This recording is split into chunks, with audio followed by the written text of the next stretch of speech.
All right, guys. Tonight's attendance 4,086, a sellout. 4,086 for a gate of $479,620. 479,620. Fight of the night: Joe Lozon and Michael Chiesa.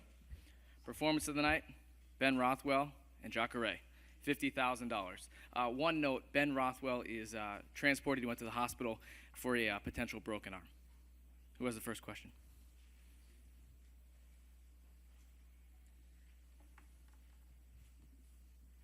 For Jacare, please. If you could just elaborate, obviously on your game plan. Sorry, we good? Yeah, we're good. Elaborate a little bit on your game plan. Did things go exactly the way you thought that they would go? And then, as a follow-up, if you could just reiterate where you believe this puts you in the middleweight title mix. Elabora pouco da tua estratégia, se tudo ocorreu como você achou que ia correr e se você acha que isso te coloca num bom lugar na categoria. Bem, eu achava que ia ter mais facilidade em derrubá-lo, né? Que eu vinha bem treinado para essa luta, eu estava com as quedas bem afiadas, mas ele me surpreendeu. Mas nem tudo é como a gente espera, né? Eu tive muita dificuldade, mas eu consegui superá-lo, consegui colocar meu jogo para rolar, consegui uma finalização e, sem sombra de dúvida, eu sou o próximo a lutar pelo cinturão, eu quero lutar pelo cinturão, eu mereço lutar pelo cinturão.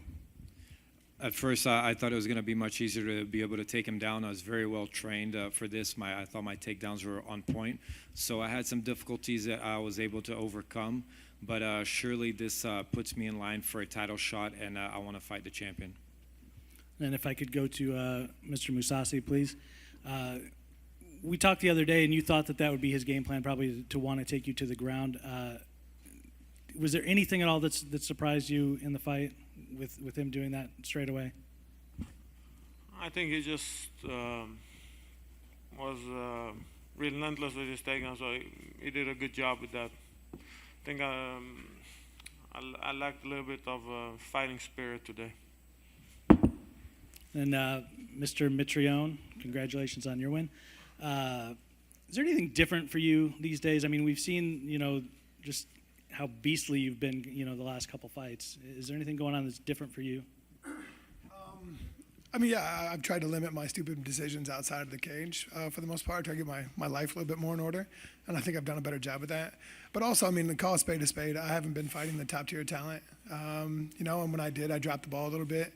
So hopefully this will garner me another shot at somebody that's worth their salt, and and I can come out and perform the way I should, and I believe I should. And how I do against them is how we'll decide what kind of tear I'm on or not. How much of not being able to fight in July played into this fight? The disappointment of having that fight pulled out from under you with, an hour beforehand. Really, not really, nothing at all. The only thing that really fired me up is that the dude's gonna call me out by my name. We're gonna go at it if you're gonna do that.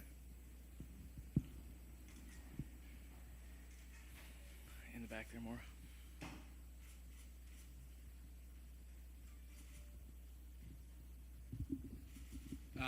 Garrett Quinn, Mass Live. This is for Joe. You said before the fight that you had to change your routine because it was a hometown fight. You said the Boston fight you treated it differently. You have to go find your stuff. Didn't have your gym. How do you feel you going back to staying here for the week, training away from home? How do you feel that impacted you this week and change it? Seeing as this is a hometown fight for you. I think overall it was a big difference from the last time I fought at home. I think everything went, just like we expected it to. We had a great fight. Everything was pretty much the same. I didn't have to fly, so that was nice. But other than that, I've been here since Monday. Did all the same normal stuff, grocery runs and, finding food here and hanging out at the hotel room and getting our workouts in here. I think it's a lot better. I felt like when I fought in Boston, I was too comfortable. This was a good change. Are you thinking next fight? Is there anybody you have in mind that you'd like to take on next? My job is to get ready for fights, not pick fights. So I'll whoever the UFC wants me to fight, I'll fight. I would like to fight again soon. I haven't fought since December of last year. Pretty busy early part of the year, but hopefully fight November, December, something like that.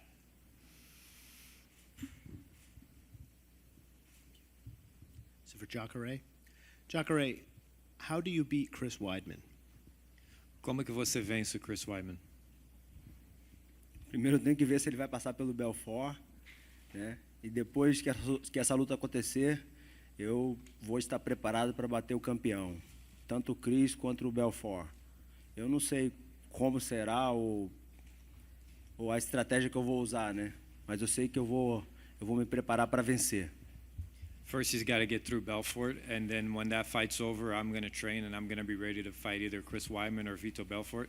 I don't know what my strategy will be, but I can guarantee I'll go in there and I'm going to take that belt. In the fight tonight with Mousasi, were you especially cautious of the up kick? E na luta hoje com o Mousasi, você estava apreensivo com aquelas bicicletadas no chão? Pô, depois de pegar uma pedalada daquela na cara 5 anos atrás, a gente fica apreensivo para tudo, meu irmão, até para uma faísca que sobe, né? Então eu tava bem esperto, né? Porque ele me nocauteou há um tempo atrás e foi um aprendizado muito grande que eu tive na minha vida, né? Então eu deixo bem claro que nem só de derrotas, nem só de vitórias a gente aprende com as derrotas, a gente aprende com a vida. Eu aprendi muito com o Mousasi, né, que é um amigo meu, e com aquela derrota que eu tive para ele há muitos anos atrás. Yeah, after taking one of those a few years back, you become apprehensive with everything, and getting knocked out like that, it's something that I learned a lot from. So you don't learn only from your victories, you learn a lot from defeats, and I learned a lot from Mousasi and from that fight. Gegard, is there anything that you attribute to not having the fighting spirit tonight? Is there any reason for that? Too many trains, too many fights, cancellation of the fight. I think my head wasn't just in it, but nothing taken away from Jacare. He's a good guy. He's a friend. I wish him the best. I hope he fights for the belt and be successful. Just one more from Matt. Matt, did you happen to see the Overeem Rothwell fight? Did you get a chance to see that stoppage? Yes, I did.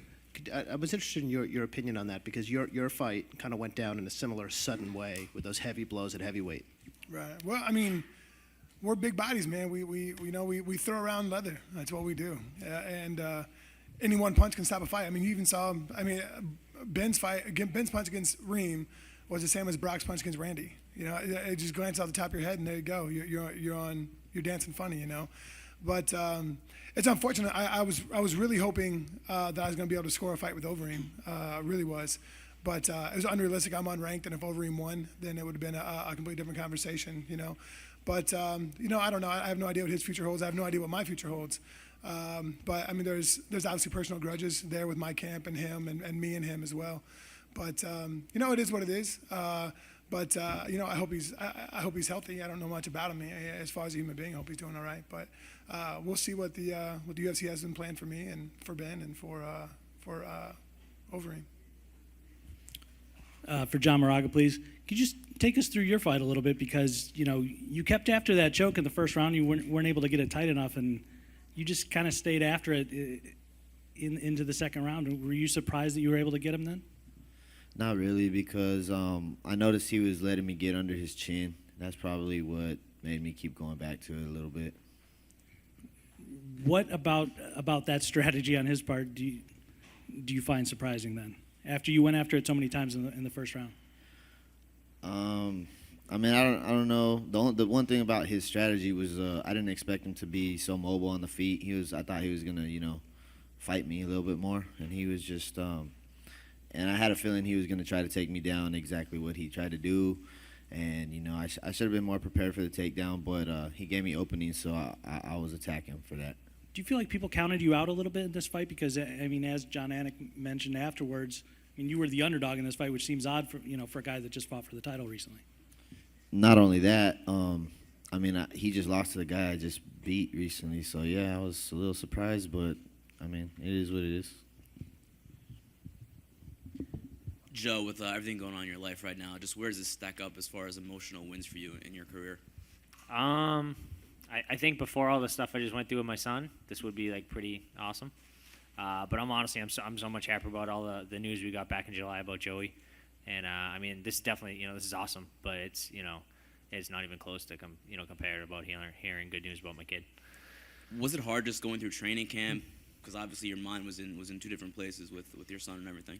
Yeah, I mean, it was definitely tough. You know, like I'm like chronically like 5 minutes late to the gym. If we're supposed to be there at 10 o'clock, I'm there 10:05, 10:08. You know, I'm chronically late like that. I just whatever. But you know, now when you know I'm home and I'm holding him or something, now I'm like 10:15, 10:10. It's just a few extra minutes because like I'm holding him and like I just don't want to put him down. And I never really understood that. Everyone's like, oh, you won't understand until you have a kid, and then it happened, and I understand now. But my fiance Katie was awesome. You know, she did a great job. Like she was the one getting up early with him. You know, she was the one getting up in the middle of the night. You know, she was a huge factor in like this camp and just being able to, you know, obviously like family's super important, but I had to train too. And but she made it so I could, you know, I had like no complaints about anything as far as that goes. Like I 100% had like an awesome camp, trained to the best of my ability. Like nothing could have been any better. Were you worried at some points there might be some just distractions? Because obviously, you know, personal stuff is really important. Yeah, not too much. Like, so Joey, he did all, like, finished up, like, all his chemo, like, back in, like, March. So since March, it's been pretty smooth sailing. So the last few months have not been too bad. Before that, it was awful. I was in the hospital every day. I wasn't training at all. That would be incredibly difficult to try and get ready for any kind of competition, never mind a fight in the UFC. But the last couple months have been great. Been really smooth. So how are you feeling now that his fight is over and your fight is over now too? Yeah, huge relief. You know, like I fought last August in Boston. I got beat up pretty good, and then you know I wanted to fight right away. So like I was training in August, you know, all summer last summer. I fought in August, didn't go well. I had to fight right away. Fought in December, that went great. Had Joey, and then all that stuff was going on. So it's like for the past like year and a half, I feel like I've just always had like this really big thing on my plate, and like right now I'm happy. I'm really happy. Like I don't have to worry about Joey. I don't have to worry about a fight right now. I get to just kind of go home and relax, which I haven't done in a long time. Joe, what did you and Mike Chiesa talk about right after the fight? I mean, obviously you saw his cut, and the doctor said it was bad enough to be stopped. What did you say to him? I told him that I knew the cut was really bad. Like so, when I hit him with a knee, I still had him around the neck, and I hit him with a couple uppercuts, and I could tell right away that it was a really bad cut. When we broke apart, I kind of just covered up because I knew 100% they were going to stop the fight. I just didn't want to let him hit me with a lucky shot. So I was just telling him, like, dude, like I realized how bad the cut was. You know, I kind of covered up because I didn't want you to get lucky. And I mean, that was pretty much it. You know, Chiesa is really tough. You know, great. I love watching guys like that fight. He goes for it. You know, he came forward with his punches. You know, he's great at taking the back. He's great at finishing submissions, which I love. Like, I have a lot of submission victories, but I love watching submission fighters too. So, just kind of you know, both just telling each other, you know, great fight. I mean, what was his disappointment level like? Obviously, he's upset at the stoppage, but you know, what kind of things did he say to you in that moment? I think that he didn't think the cut was that bad. I know he said something about how when I fought Jim Miller, my cut was like, you know, just as bad or worse, and they let that keep going.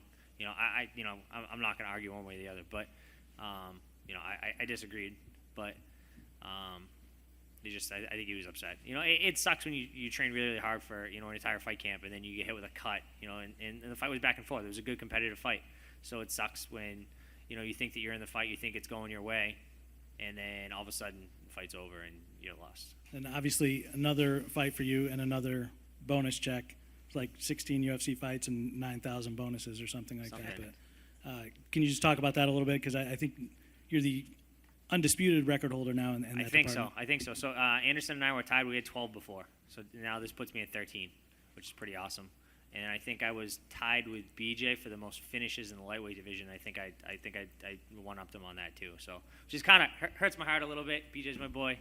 But yeah, I mean it's awesome. You know, I think that the last couple fights I was thinking so much about winning bonuses and things like that I tried to kind of, I don't say I forced it, but I was like, that was kind of what I was thinking about, and then they didn't come. I don't know, it was just, you know, just like you're too focused on that, and I went back to doing what I normally do. You know, I like to just go out and fight, and my style just kind of lends itself to winning bonuses, and it happened tonight. This is for Jacare. I know you're having fun over there with Mitrione. No more. I guess Dana was saying on TV just now that he wants you to fight again before the title shot. How do you feel about that? Do you want to wait for the title shot, or are you okay with fighting again before getting the shot? O Dana falou agora que quer ver você lutando mais uma vez antes de lutar pelo título. O que você acha disso? Quer lutar mais uma vez ou quer esperar?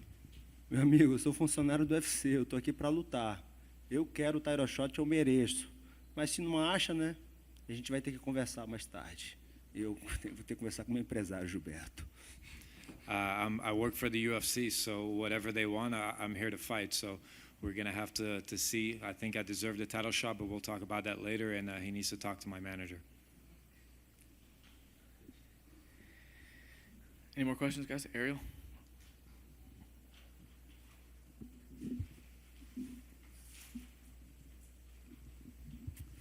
Just a question for Matt. Did you notice that the cage was smaller, and do you feel like that helped you at all? On the contrary, actually, I don't like fighting in that small cage. I'd rather fight in a booth in a field than a phone booth, you know. But we're big bodies. You take 2 steps, you're dancing in the middle of it. And for me, mobility is a big part of my game, being on my toes and being athletic. So for me to fight in that tiny cage, it feels like every time I make a movement, I'm a foot and a half away from one side of the cage or the other. So it's more difficult. And as a matter of fact, actually, I thought that's usually one of my questions when I'm offered a fight: is it going to be a normal size cage or not? You know, like what's the venue going to be? Like the last 2 times, I thought it was going to be a full size cage, and I come in to find it's not. It's a 25-footer. And it makes a difference, at least for me, my mentality wise. Like I have to change my angles. My angles are a lot tighter. I have to be much more aggressive as far as in my initial striking versus being able to feel something out and see how it goes. Because if they're going to try to rush me, get me up against the wall, they're going to have a lot less space, or it's going to be more friendly to them to try to do that. But I'm glad the UFC has 2 full size, or has 2 sizes of cages, and that most of the time we fight in the big boy. So right away, could you tell it was smaller? For sure. I mean, dude, it's a huge difference. All of us can tell that. I mean, except for I call y'all itty bitties. Except for the itty bitties, man. I mean, like when they fight now, it looks like they're fighting in the ocean, you know. Right. But like for us, like it's like for a heavyweight or a 205er, it's a normal size bit. But then again, I'm probably spoiled. I didn't come up in small, in regional shows or whatever that have 18, 20, 25-foot cages. A 25-foot cage would probably be a blessing in a regional show. And I didn't come up in that, so I'm kind of spoiled to always have a giant, beautiful field to play in, compared to everybody else.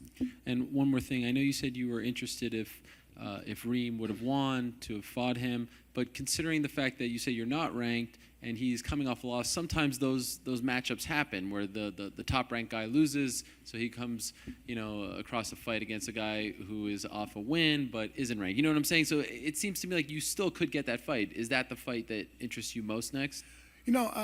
I'm interested in that fight for sure, absolutely. But yeah, just like my man to my left said, they're my boss, man. And Joe said earlier, they don't pay me to make matches. I think that whoever they put in front of me is who I deserve. They're not gonna give me something I don't deserve. So if they don't feel like it's a good fight for me, or like they don't feel like I deserve that fight at this time, I'm not gonna get it. And Joe Silva is not gonna feel any pressure from the stuff I say on a press conference. So it's whatever they feel is appropriate, and that's what I'm gonna get. And whenever I get it is whenever I get it. You can have a Christmas list and you get 2 things on it. That's what the hell you get, buddy. That's all you get. Just one last one for Joe, if I can. Is it a little surreal for you? I mean, on the same night to surpass your hero, BJ Penn, to have the most bonuses, the greatest of all time in many people's eyes, Anderson Silva. When you started, obviously you want to have a good career, but these are things that really set some fighters apart and keep you up there in the history books. Is that kind of surreal when you sit back and think about those little factoids? Yeah, it's kind of crazy. I remember my first fight was at UFC 63, and I was so miserable. I hated every day of training camp. It was so tough. I had finished up college. I had a full-time job as a network admin. I was like, you know what? This is it. I don't care if I win. I'm done. This is not worth all the effort. And then I won, and it went awesome, and it suddenly was worth all the effort. And I never expected to. This is my 17th fight in the UFC, which to me is completely crazy. I thought I was gonna be one and done. So. To have so many fights in the UFC and have won so many bonuses, all that is just it's crazy to me. It's sometimes I'm like, is this even real life? It's so weird. Congrats. Thank you. Right up here more.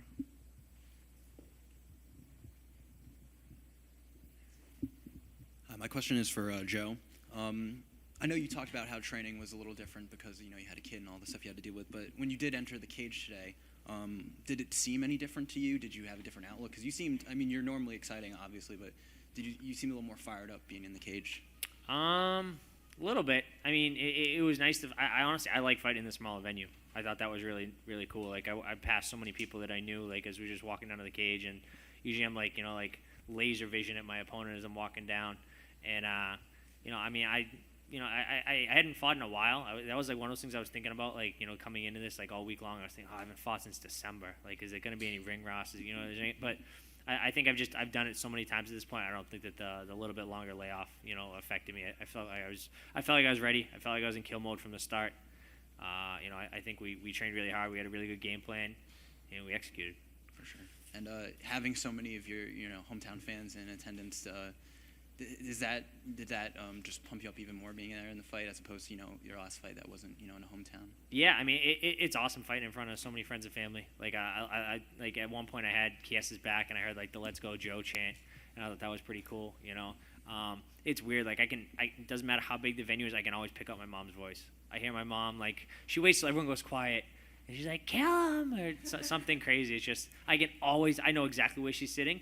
I hear it every single time I fight, so it's, I don't know, it's kind of, I think it's a little bit cooler being in a smaller venue, so I like it. I definitely like it. Questions for Matt, Dan Flynn, Breitbart Sports.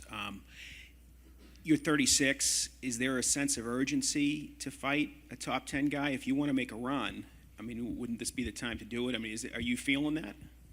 Well, I mean, yeah, I'm 36, but hey, don't let the age fool you. I'm a sprightly 36, baby. Like, so I don't feel my age at all. I mean, I act like I'm 15. So I mean, if that's anything to tell you, I got a long time to go.